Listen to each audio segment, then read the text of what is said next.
첫 소식입니다. 대통령 선거, 국민의힘 윤석열 후보가 승리로 끝났습니다. 2위 이재명 후보와 1%포인트도 안 되는 차이를 보이면서 끝까지 박빙의 승부를 펼쳤죠. 오는 5월 출범한 새 정부의 과제로 통합이 꼽힙니다. 보도에 이한규 기자입니다.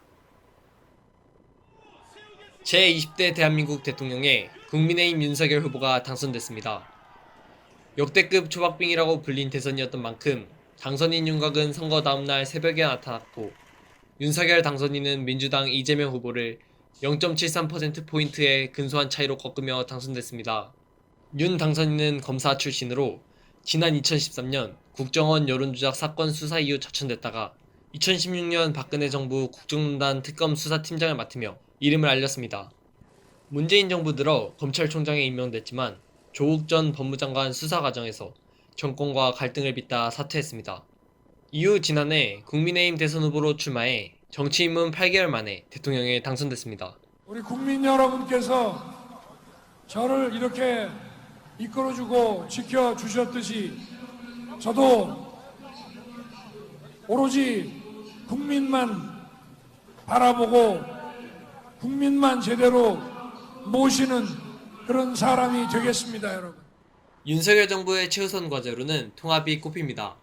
2위 후보와 1%포인트도 되지 않는 득표차로 당선된 데다 국회 야당 의석수가 여당 의석수보다 많은 여소야대 상황을 취임과 동시에 맞닥뜨려야 하기 때문입니다.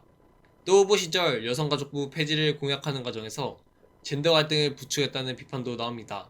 여성가족부가 지금 사실상의 남성 혐오부로 작용하고 있다. 각종 여성 시민단체 알겠습니다. 무차별적으로 지원되는 사업도 많기 때문에 한번 깔끔하게 박살을 내놓고 제로 베이스에서 출발해야 됩니다.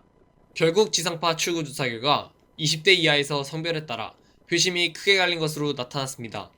관련해서 윤 당선인은 당선 직후 기자회견에서 성별 갈라치기를 하려는 게 아니라며 메시지를 내놓았습니다.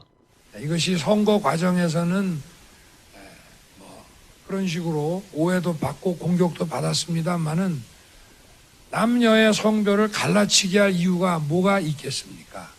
그런 거는 없으니까 오해하지 마시고 오히려 저는 그렇게 하는 것이 여성을 더욱 안전하고 강력하게 보호할 수 있는 길이라고 저는 늘 생각해 왔습니다.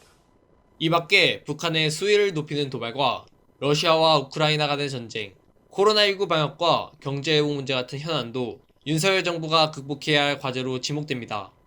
이런 가운데 윤석열 당선인은 오는 5월 10일 국회에서 취임식을 갖고 20대 대통령으로서의 업무를 시작하게 됩니다. 뉴스라이브 이한결입니다.